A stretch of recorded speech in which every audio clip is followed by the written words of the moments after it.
নামটো জীৱন শইকীয়া। কওকচোন কেনেকৈ আপুনি খেতি কৰিছে বা কি সাৰ প্ৰয়োগ কৰিছে, সাৰ প্ৰয়োগ কৰিছেনে নাই? সাৰ মানে ধৰি লওক বৰ্তমান কেঁচু সাৰটো দিয়া হৈছে। হয় অৰ্গেনিক সেইটো। হয় এইটো কেজি 100 টকাকৈ লয়। হয় সেইটোহে দিয়া হৈছে আৰু বাকী অইন একো দিয়া হোৱা নাই বাৰু। আৰু এয়া দেখিছে গোবৰ সাৰ, এইটো আমাৰ আৰু গোবৰ দিয়া হৈছে। হয় সকলোখিনি অৰ্গেনিক খেতি কৰা হয়। সেইটো এড্ৰেছটো হ'ল আমাৰ পাম বুলি কয় এইখন। বৰকোলা পাম। হয়, যিসকলক চব্জিৰ প্ৰয়োজন তেখেতলোকে ইয়াত আহি পেলাই সম্পূৰ্ণ অৰ্গেনিক শাক পাচলি ইয়াৰ পৰা নিব পাৰিব। আৰু দামো আমাৰ নগাঁও বজাৰ তাতকৈ থাকি বহুত গুণেই কম, হয়নে? ইয়াৰ পৰা বেপাৰীসকলে বহুত কম দামত কিনি পেলাই আমাৰ নগাঁও টাউনত সেইটো দামটো ল'বই তেখেতলোকৰ সেইটো বিজনেছ কৰিছে যিহেতু আমি হ'লচেল ৰেটত দিব পাৰোঁ। হ'লচেল ৰেটত দিব পাৰে। ইয়াত পাম হয় আমাৰ উজনি চুক হৈ পেলাই ইয়াত সোমাই আহিব পাৰে। এইখিনি গাঁও বেছি দূৰ নহয়, নগাঁও মেইন বৰকোলা মেইন ৰাস্তাৰ পৰা ইয়াত প্ৰায় 2 কিলোমিটাৰ 2 কিলোমিটাৰ ৰাস্তা।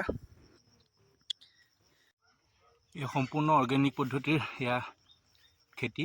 ৰঙালাও দেখিছে, জিকা আছে, ইয়াত ৰৈ আছে একেখন চাঙতে।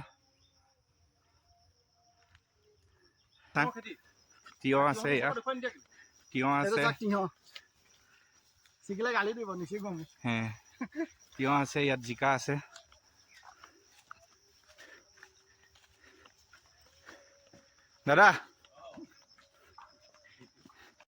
দাদা ইয়াতে কেইবাখনো চাং আছে, মানে জিকা তৰৈৰ পৰা ধৰি ৰঙালাওৰ পৰা ধৰি 2-3খন তেখেতৰ চাং ইয়াতে বনাই ৰাখিছে। তেখেতৰ ঘৰৰ পিছফালেও আছে আৰু তেখেতৰ ঘৰৰ আগফালৰ পৰা ধৰি সম্পূৰ্ণ তেখেতে ইয়াতে অৰ্গেনিক খেতি কৰি ৰাখিছে।